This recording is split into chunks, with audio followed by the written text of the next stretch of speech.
ततो युद्धपरिश्रान्तं समरे चिन्तया स्थितं रावणं चाग्रतो दृष्ट्वा युद्धाय समुपस्थितं दैवतैश्च समागम्य द्रष्टुमभ्यागतोरणम् उपागम्य ब्रवीद्रामम् अगस्त्यो भगवान् ऋषिः राम राम महाबाहो शृणु गुह्यं सनातनं येन सर्वान् नरीन् वत्स समरे विजयिष्यसि आदित्यं हृदयं पुण्यं सर्वशत्रुविनाशनं जयावहं जपे नित्यम् अक्षय्यं परमं शिवं सर्वमङ्गलमाङ्गल्यं सर्वपापप्रणाशनं चिन्ताशोकप्रशमनम् आयुर्वर्धनमुत्तमं रश्मिमन्तं समुद्यन्तं देवासुरनमस्कृतं पूजयस्व विवस्वन्तं भास्करं भुवनेश्वरं सर्वदेवात्मको हेश तेजस्वी रश्मिभावनः एष देवासुरगणान् लोकान् पाति गभस्तिभिः एष ब्रह्माश्च विष्णुश्च शिवस्कन्दप्रजापतिः महेन्द्रो दनदकालो यमः सोमो ह्यपाम्पतिः पितरो वसवः साध्य यश्विनो मरुतो मनुः वायुर्वह्नि प्रजाप्राण ऋतुकर्ता प्रभाकरः आदित्य सविता सूर्य खगपूषा गभस्तिमान् सुवर्णसदृशो भानु हिरण्यरेत दिवाकरः हरिदश्च सहस्रार्ची सप्तसप्तिर्मरीचिमान् तिमिरोन्मतनः शम्भु त्वष्टा मार्ताण्ड अंशुमान् हिरण्यगर्भः शिशिरः तपनो भास्करो रविः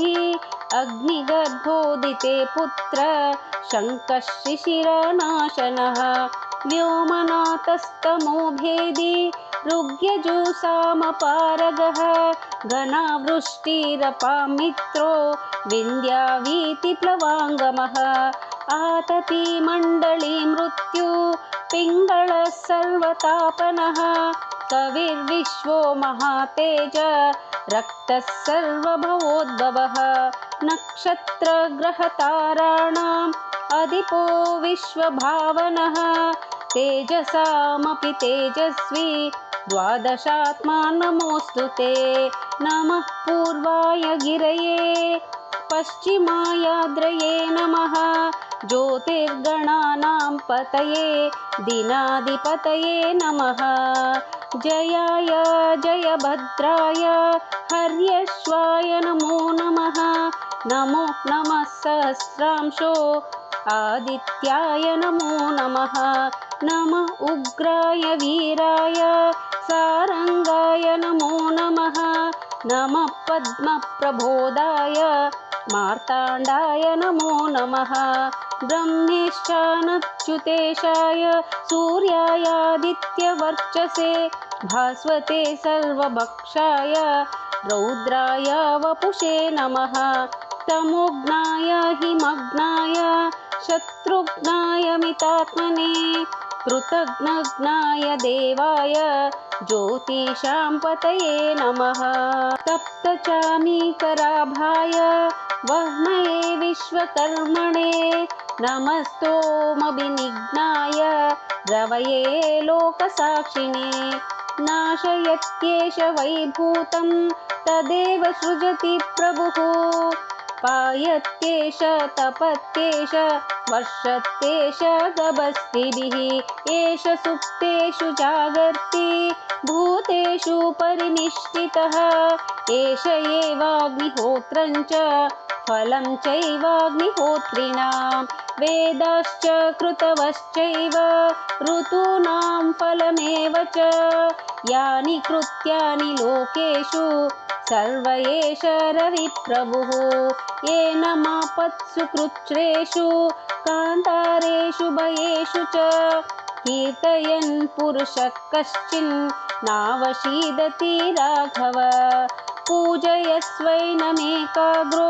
देवदेवं जगत्पतिम् एतत् त्रिगुणितं जप्त्वा